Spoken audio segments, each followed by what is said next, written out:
Que a paz de nosso Senhor e Salvador Jesus Cristo esteja presente nesse momento em cada coração.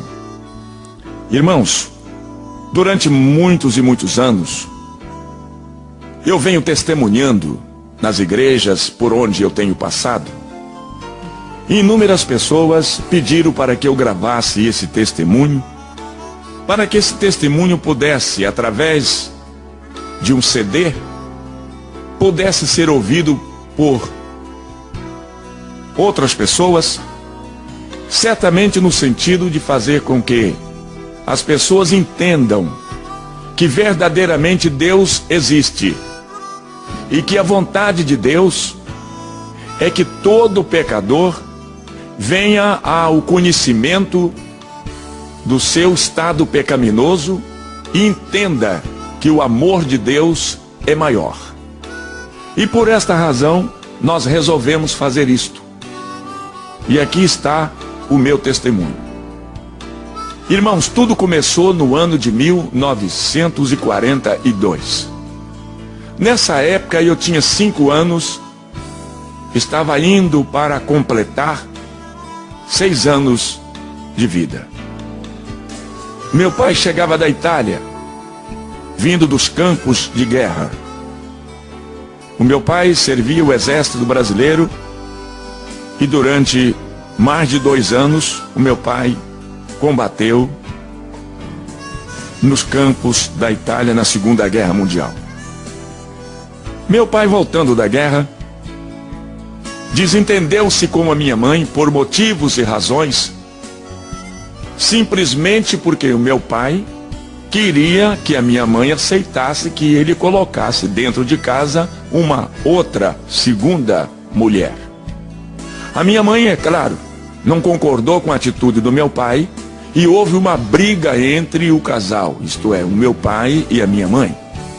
Minha mãe foi se queixar com o meu avô, que também não era flor que se cheirava. E o meu pai, como um homem brabo, valente, um homem decidido, o meu avô se armou e veio tirar satisfação com o meu pai. Meu pai, sabendo que o meu avô também era um homem resolvido, meu pai se escondeu do meu avô. Enquanto meu avô estava esperando meu pai foi para um bar nas proximidades, foi beber. E meu pai, já bêbado, voltou para casa quando o meu avô também já tinha ido embora. Meu pai chegou dentro de casa gritando, brigando e ofendeu bastante a minha mãe. E o meu pai, dominado pela força da bebida, disse que ia matar a minha mãe. Eu tinha apenas 5 anos, eu ia completar 6 anos, eu não podia fazer nada. Meu pai então puxa de uma faca, bêbado, embriagado, nervoso, homem violento, chegando da guerra. Eu tinha quase certeza que meu pai teria coragem realmente de praticar uma ação criminosa. Ele disse: vou matar todo mundo, vou matar você, era minha mãe, vou matar os 3 meninos, eu era um dos 3. E ele de faca na mão e disse: vou matar primeiro esse aqui, era eu. Ele disse: vou matar esse macaquinho, porque eu sou de cor. E ele pulou para me agarrar. Isso que meu pai pulou para me agarrar. Eu pulei a janela para o lado de fora. Quando eu pulei a janela para o lado de fora, o meu pai pulou atrás, certo de que me agarraria. E se ele me agarra, com certeza ele iria me esfaquear. Meu pai saiu correndo atrás de mim. Diz que meu pai corre atrás de mim, minha mãe pega os meus 2 irmãos e pula para a casa do vizinho e pede socorro ao vizinho, e o vizinho amparou e protegeu minha mãe. Como meu pai não me alcançou, voltou de faca na mão.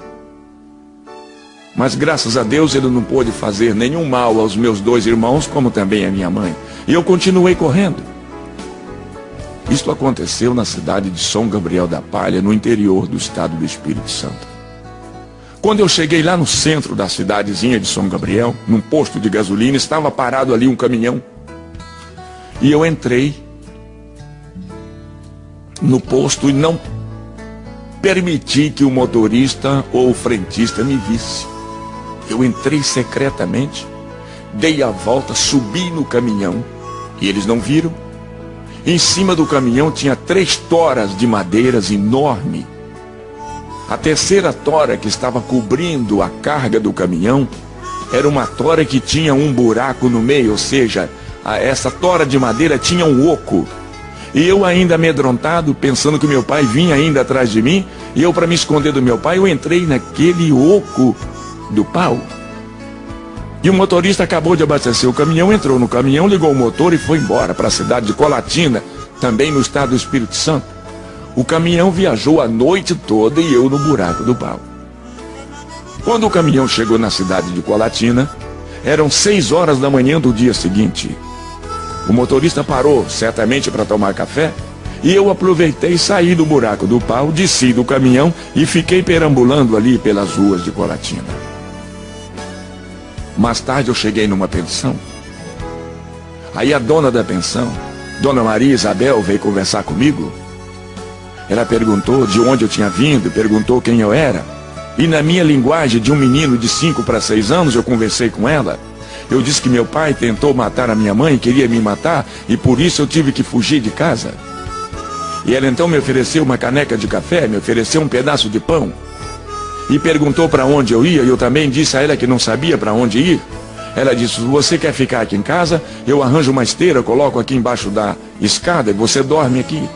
E eu aceitei o convite de Dona Maria e fiquei ali alguns dias na sua casa. Ela me dava comida, ela me dava bebida, ela me hospedava embaixo da sua escada, ali em uma esteira, ela arrumou uma cama e eu fiquei ali.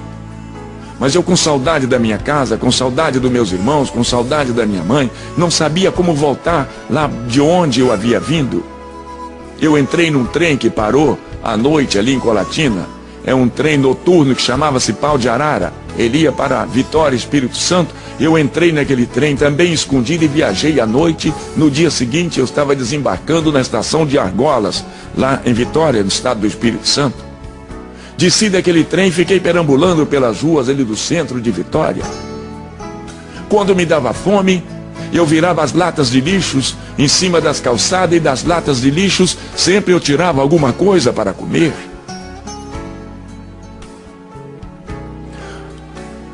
Em algumas ocasiões eu encontrava com as pessoas comendo e eu pedia. Alguém me dava alguma coisa, outros não davam. E eu continuava sempre andando na direção também não sei de quê. Perambulando de um lado para o outro, dormindo dentro dos carros velhos, abandonados, dormindo nas calçadas, vezes em cima de uma folha de jornal, completamente desamparado, descalço, vestido apenas com uma velha calça curta, toda rasgada e remendada, como também um velho brusão de chita, velho também rasgado. A verdade é que eu não tinha ninguém por mim. Eu estava completamente desamparado, longe da minha casa, longe dos meus irmãos, longe da minha família, longe da minha mãe.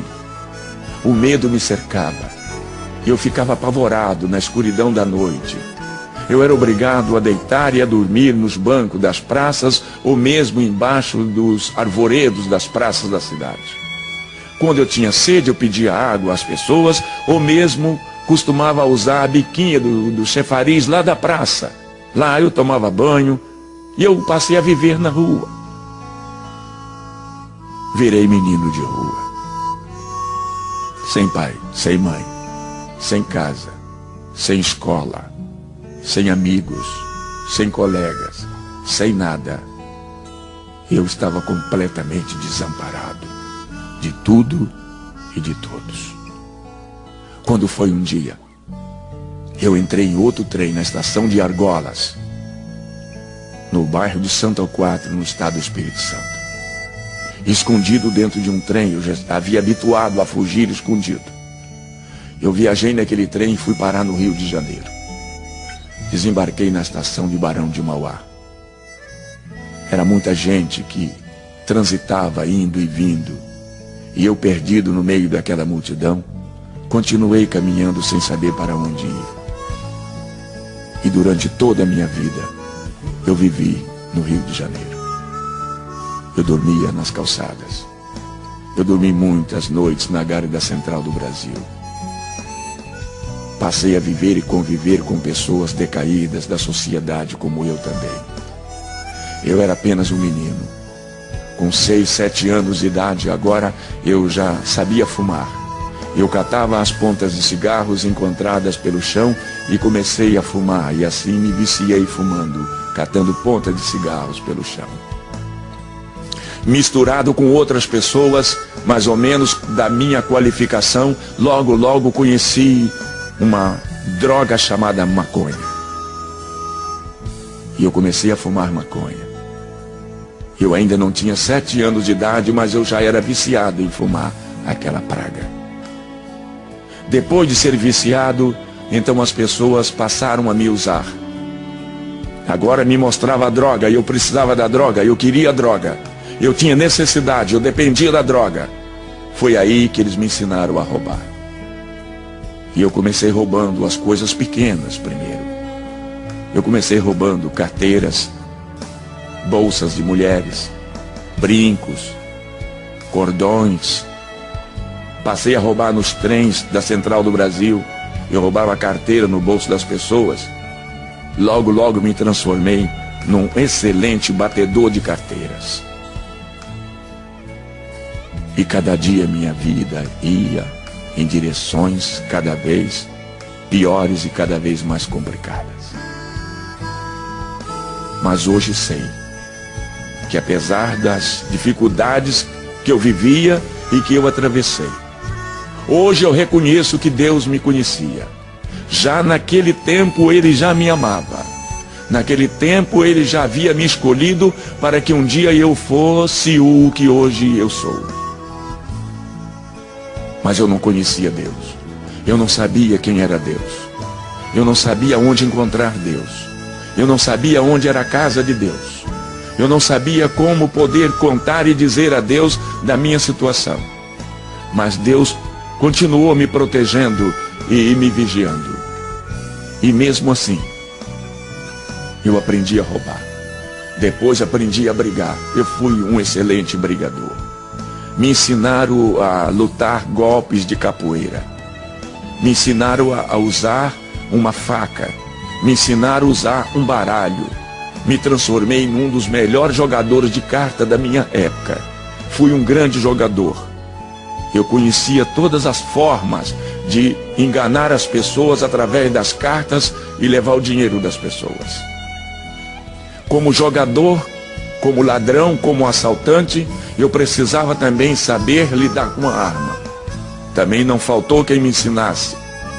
E eu aprendi a atirar. E fui um excelente atirador do meu tempo. Eu era capaz de conseguir colocar uma bala no alvo que eu desejava.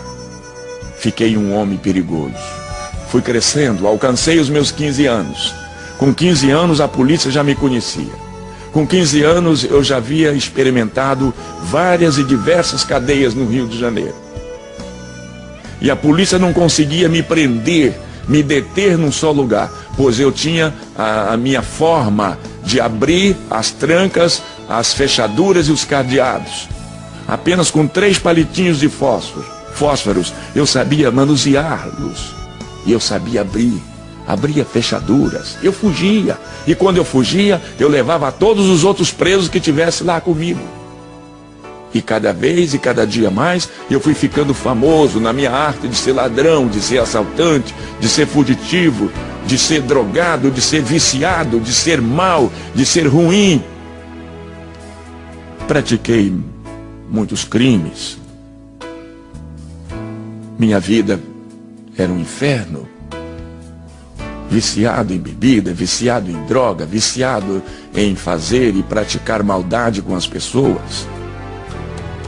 A verdade é que o inimigo de Deus me usava nas suas próprias mãos e eu era dele escravo, eu era capaz e tinha que fazer tudo o que ele queria que eu fizesse.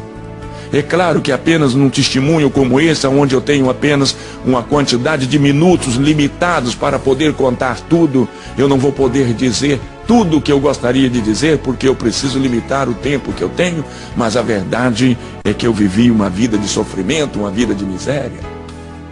fui preso inúmeras vezes, aonde apanhei muito, eu sofri muito, eu fui castigado pelos policiais que queria que eu confessasse assaltos, roubos, e em muitos dos roubos e dos assaltos que eles queriam que eu contasse que era eu, que era o meu grupo, que era os rapazes que trabalhavam junto comigo. Eu não tinha nada a ver com isso e paguei por inúmeros crimes sem ter praticado.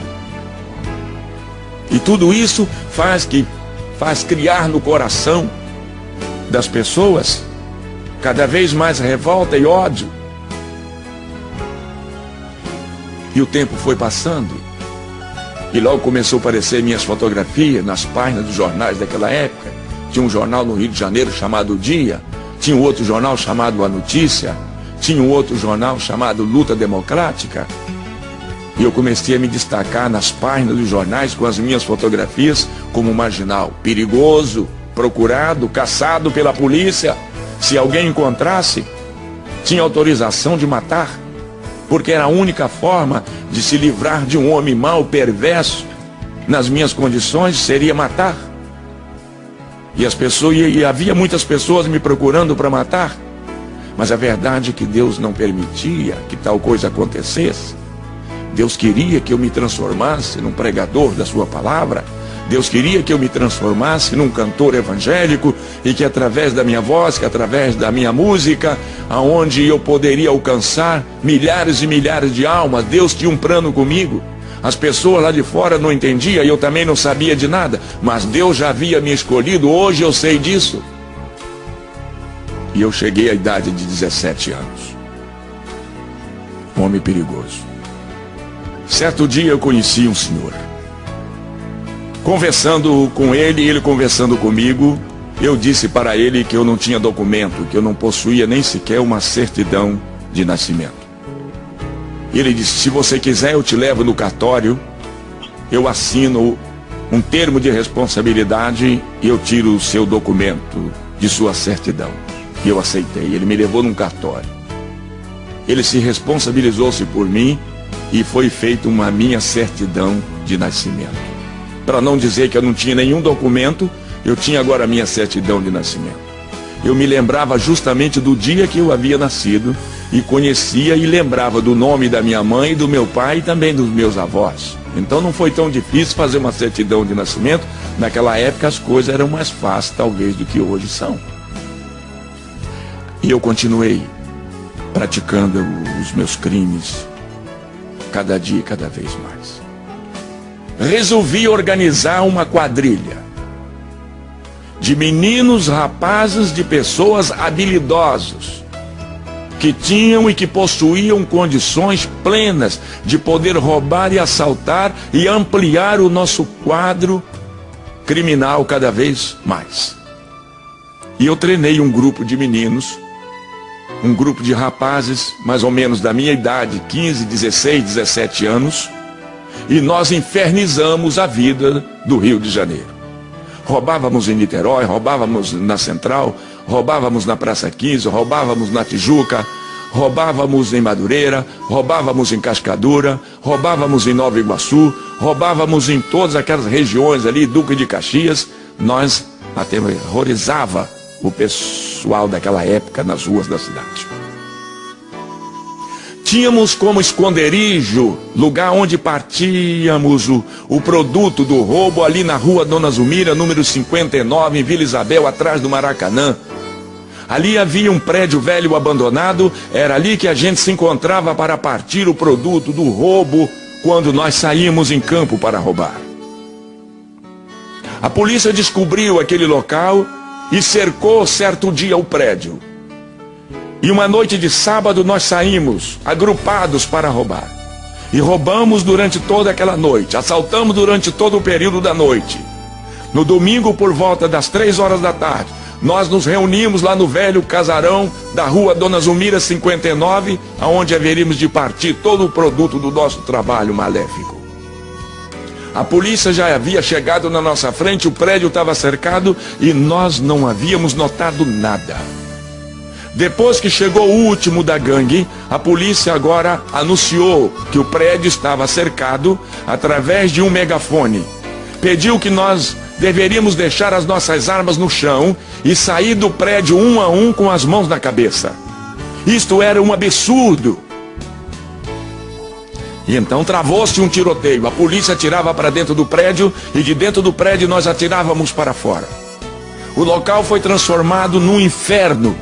Balas por todos os lados. Balas zunidos em todas as direções. Morrem 3 pessoas naquele tiroteio. 2 rapazes do meu grupo caem baleados, mortos. E do lado de fora um policial também perde a vida. Vendo eu que nós perderíamos a briga do tiroteio para os policiais, eles tinham muito mais condições do que nós do lado de fora, tinha muito mais arma e muito mais munição. Então eu disse que nós deveríamos nos abrir, cada um deveria fugir do seu modo, do seu próprio jeito, cada um deveria abrir o seu caminho a balas, e eu também peguei a minha direção. Saí atirando e alcancei ali a rua São Francisco Xavier, e os policiais, 3 ou 4, não sei quantos, mas também saíram no meu encalço, me perseguindo, atirando na minha direção. E eu me protegi atrás dos carros, atrás dos postes, atrás das árvores. Revidava os tiros dos policiais, pessoas gritando e correndo em todas as direções, balas que atingiam as vidraças dos prédios ao nosso redor, desabava lá de cima, meu Deus. Quanta miséria, quanta desgraça. E lá vou eu correndo e a polícia querendo me agarrar, querendo me alcançar, e lá vou eu na frente e vem eles atrás. Mas quando eu cheguei lá na frente, na Praça Lauro Miller, Deus havia preparado um grupo de pessoas, de aproximadamente 80 crentes da Assembleia de Deus no Rio de Janeiro.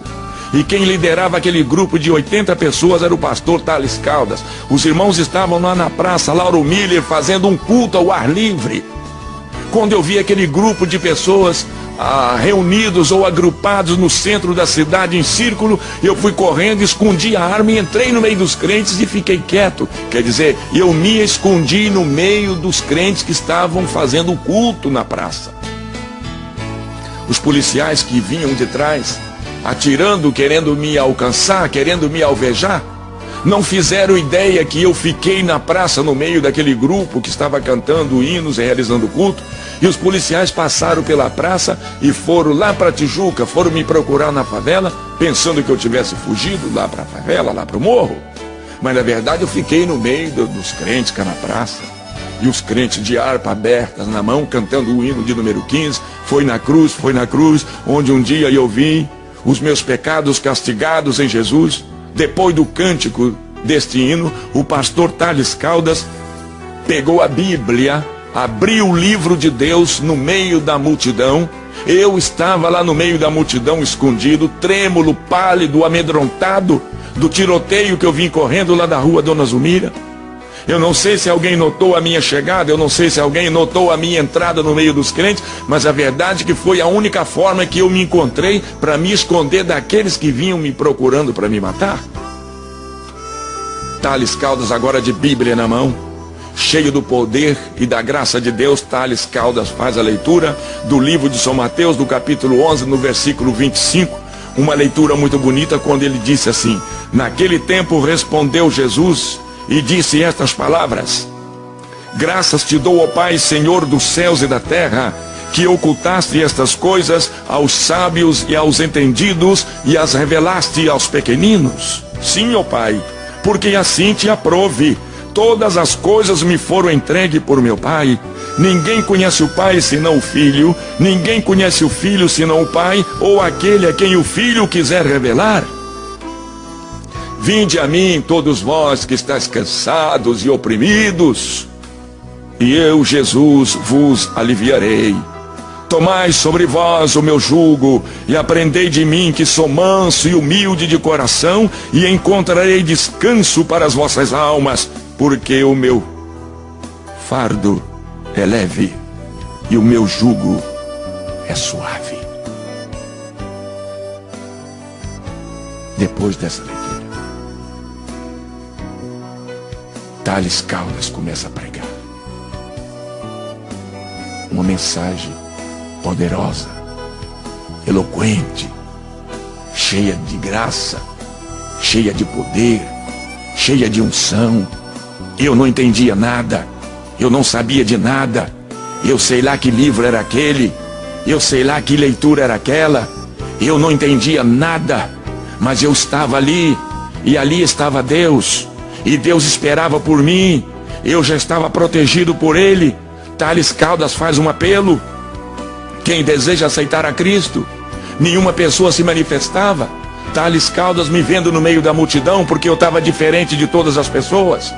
Eu era cabeludo, sujo, nojento, fedido, fedia pecado, fedia maconha, fedia bebida alcoólica, e eu fedia tudo quanto era espécie de coisas ruins. E ele me viu no meio da multidão e olhou para mim e disse: você aí, jovem, não gostaria de aceitar a Cristo? Eu sei lá quem era Cristo. Quem deseja aceitar a Jesus?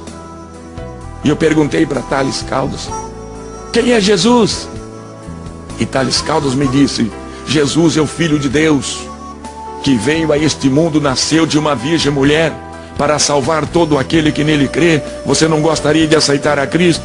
E eu respondi na minha ignorância para Tales Caldas, dizendo: não, eu não quero aceitar Jesus, eu não quero Jesus, eu não sei quem é Jesus. Mas Tales Caldas disse: olha, nós estamos saindo daqui, moço, nós estamos indo ali para o templo da Assembleia de Deus, e nós vamos ter o culto agora à noite. Se você não quer aceitar Jesus, nós não podemos te obrigar, mas nós te convidamos para estar conosco, é logo ali na frente. Se você aceitar o nosso convite, você será bem-vindo entre nós. E lá na frente o irmão Nestor estava com a bandinha, preparou a bandinha, e a igreja saiu cantando. Os irmãos do ar livre saíram cantando na direção da igreja o hino Os Guerreiros se Preparam para a Grande Luta. E cada um cantando e marchando na direção da igreja. O povo saiu da praça e eu fiquei sozinho na praça. Quando eu me lembrei dos policiais, eu saí correndo e entrei no meio do povo, e então continuei marchando junto com o povo que ia para a casa de Deus realizar o culto da noite.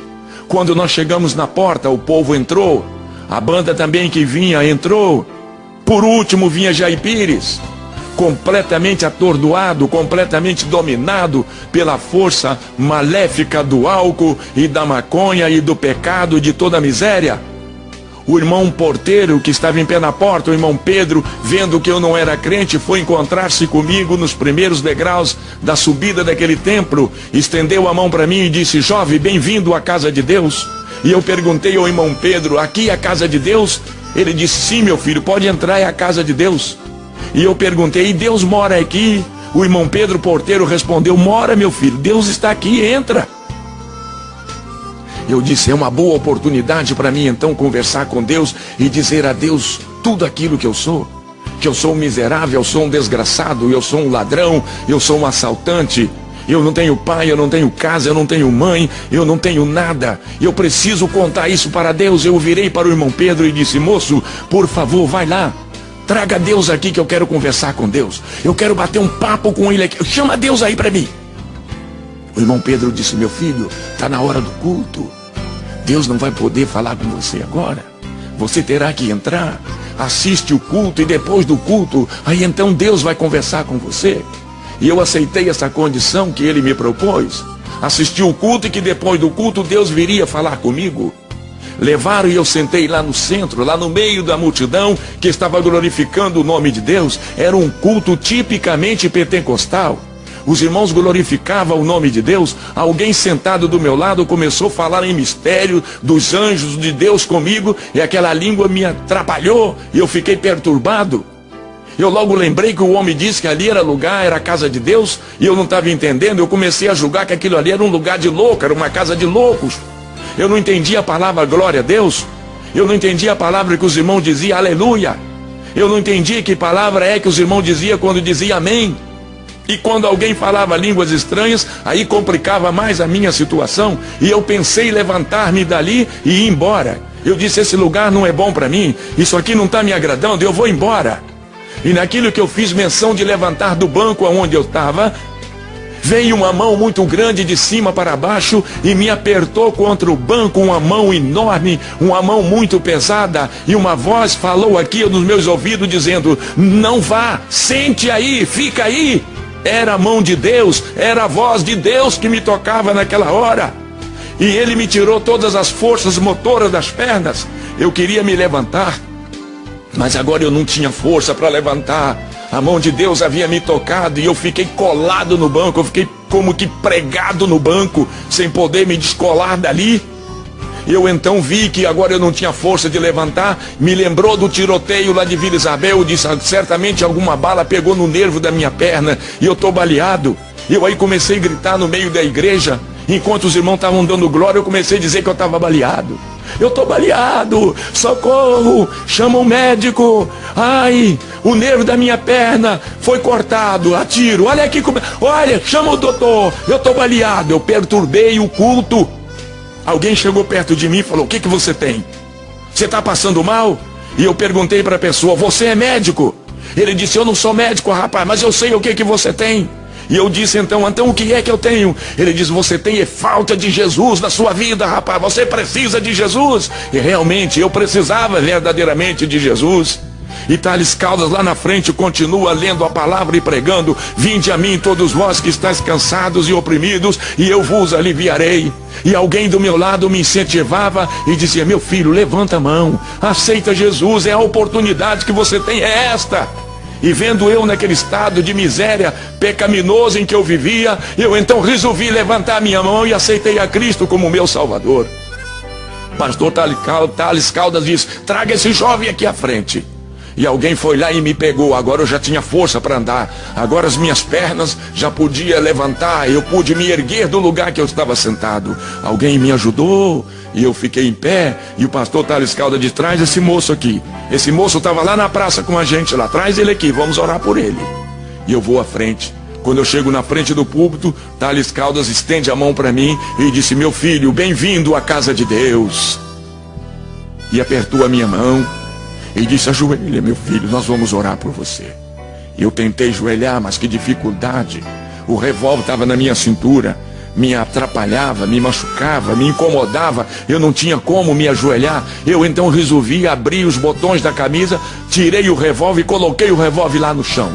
Quando os irmãos viram eu tirar o revólver e colocar lá na frente, aí que a igreja começou a glorificar a Deus cada vez mais ainda.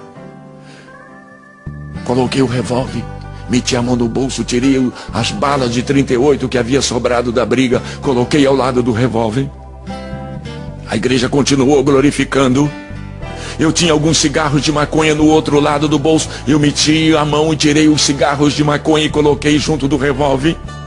Lembrei que havia no bolso do meu blusão uma caixa de fósforo e também um maço de cigarro. Eu tirei e coloquei ao lado do revólver e a igreja continuou glorificando a Deus. E os irmãos oraram por mim naquela noite. Naquela noite o Senhor Jesus me tomou em seus braços. Naquela noite o Senhor Jesus me lavou. Naquela noite Ele me purificou no poder do seu sangue inocente derramado lá na cruz do Calvário. Naquela noite Ele me colocou diante das multidões para pregar o seu amor. Naquela noite Ele me deu autoridade para anunciar o seu evangelho, me deu autoridade para expulsar os espíritos imundos. Naquela noite Ele me deu poder para curar e sarar os enfermos. Naquela noite Ele fez de mim um pregador da sua palavra. Naquela noite que marcou a minha vida. Isso aconteceu no dia 4 de abril do ano de 1956. Até o dia de hoje o Senhor nunca se ausentou de mim, o Senhor nunca se afastou de mim, o Senhor nunca me deixou mais passar pelas decepções, pelas vergonhas que eu havia passado e que eu vinha passando até ali. Naquele dia Deus me transformou. Naquele dia Deus tirou aquelas palavras feias que eu tinha na minha boca e colocou novas palavras na minha boca. Naquele dia Ele colocou um cântico novo na minha boca. Ele me ensinou a cantar. Ele firmou os meus pés sobre a rocha e fez de mim um homem vitorioso contra todo o poder do mal. É com essa graça, é com essa presença, é com essa unção, é com esse poder é que eu me apresento diante de todos vocês para dizer que só tem um jeito, só tem uma forma, só existe uma maneira, a maneira do homem se livrar dos vícios malditos, dos maus costumes, de toda a dor, é aceitar a Cristo. E durante todos esses anos eu não tenho feito outra coisa a não ser ir de encontro às pessoas necessitadas, as pessoas que choram, as pessoas que padecem por não conhecer a Deus e não pararem para ouvir o que Deus tem para dizer. É por isso que, com a autoridade de Deus, eu entro por dentro de terreiros de candomblés, eu entro por dentro de salões de feitiçaria e de macumbaria, sempre abraçado ao meu violão, cantando e falando e pregando a palavra de Deus, e sou vitorioso porque são milhares e milhares de pessoas que eu tenho alcançado durante esses quase 50 anos que estou na casa de Deus cantando e pregando esta palavra, porque grande é a vitória que Deus tem me dado até aqui. Eu não sei, meu amigo, eu não sei, minha senhora, meu senhor, meu ouvinte, você que está me ouvindo através desta gravação, eu não sei em que condições você se encontra, você se acha nesse exato momento, mas talvez você não tenha chegado a ser o homem que eu fui no passado, mas de qualquer maneira você não conhece Jesus, você não tem Jesus na sua vida, e você sofre por isso, você padece por isso, mas a verdade é que você pratica determinadas ações que você não gostaria de estar praticando, e tudo isso acontece quando a pessoa não tem Deus na sua vida, não conhece Jesus, não tem Ele no seu coração, mas hoje você conhece, a partir de hoje você já sabe, a partir de hoje você me ouvindo, você já sabe que Deus pode transformar uma vida, e você tem andado por aí, já tem batido inúmeras portas, você procura paz, você procura alegria, você procura uma forma de você se refazer novamente, você não tem encontrado, mas graças a Deus hoje você encontrou, hoje você parou para me escutar, hoje você parou para me ouvir, e eu disse e estou dizendo a você o que Deus é capaz de fazer na sua vida, não é verdade? O que é que você pensa em fazer agora? Continuar assim como você vem vindo, fazendo e praticando coisas abomináveis aos olhos de Deus, ou você quer dar um para agora e olhar para os céus e contemplar o grande amor de Deus, abrir os seus braços e ir agora ao encontro de Deus, para que Deus também possa te receber nesta hora? Esteja você, meu amigo, aonde você estiver nesse momento. Talvez você me ouvindo aí no aparelho do toca-CD do seu carro. Talvez você esteja me ouvindo agora através do aparelho de rádio, quem sabe aonde você está. Não importa onde você está, não importa com quem você esteja, mas você precisa aceitar a Cristo, você precisa reconhecer o sacrifício dele lá na cruz do Calvário, quando ele deu a sua própria vida pelos meus pecados, pelos seus pecados e pelos nossos pecados. É a forma que o homem precisa entender e conhecer e abraçar as verdades de Deus para poder um dia morar na eternidade celestial. Eu deixo com você o meu abraço, eu deixo com você aqui o meu convite, para que você se decida hoje, para que você se decida agora, em aceitar, em receber o Senhor Jesus na sua vida como seu Salvador. Eu me despeço de você, pastor e cantor Jair Pires, da Assembleia de Deus em Nova Iguaçu, no estado do Rio de Janeiro. Eu deixo com você o meu abraço. Se você desejar fazer qualquer tipo de contato comigo, no sentido de conhecer a Deus, estar mais perto de Deus, na capa desse CD tem os meus telefones, meu telefone celular que anda no meu bolso, os meus telefones da minha residência, da minha casa. Você pode me procurar qualquer dia, do dia ou da noite. Eu estarei sempre à sua disposição para te falar de Deus e te mostrar cada vez mais o caminho dos céus. Meu abraço e meus parabéns por conhecer as verdades de Deus na minha pessoa hoje, em nome de Jesus. Até o nosso próximo encontro, se Deus quiser.